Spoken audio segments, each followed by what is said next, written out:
বাঁধ ভাঙা উল্লাসে মেতেছেন ইরানিরা। ইসরায়েলে চালানো হামলার মুহূর্তেই তেহরানের রাজপথে জড়ো হন অনেক বাসিন্দা। যুক্তরাষ্ট্র ইসরায়েল বিরোধী স্লোগানে কেঁপেছে ইনকিলাব স্কয়ার।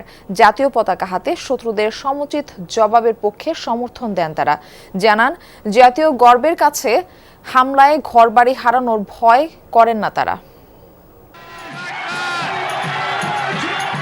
ইসরায়েলের উদ্দেশ্যে ছুটছে মিসাইল, আর সেই দৃশ্য নিচ থেকে দেখছেন হাজার হাজার ইরানি। তেহরানের অভিযান শুরু হতে না হতেই রাজধানীর বুকে পতাকা হাতে ঢল নামে কয়েক হাজার দেশপ্রেমিক নাগরিকের। ইসরায়েলে হামলার খবর পেয়ে রোববার গভীর রাতেই তেহরানের ইনকিলাব স্কয়ারে জড়ো হতে থাকেন ইরানিরা। জাতীয় পতাকার পাশাপাশি সশস্ত্র গোষ্ঠী হিজবুল্লাহর পতাকা হাতে রাজপথে নামেন তারা। মুহুর্মুহু মিসাইল হামলা দেখে উচ্ছ্বাস প্রকাশ করেন সাধারণ নাগরিকেরা।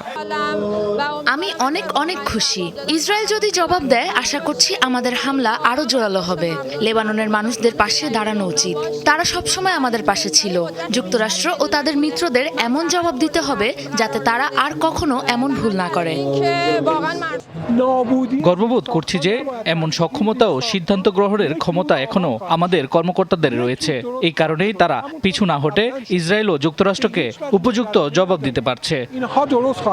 এ সময় যুক্তরাষ্ট্র ও ইসরায়েল বিরোধী স্লোগান দেন উচ্ছ্বসিত নাগরিকেরা। দাবি করেন পাল্টা হামলা হলেও ভীত নন তারা।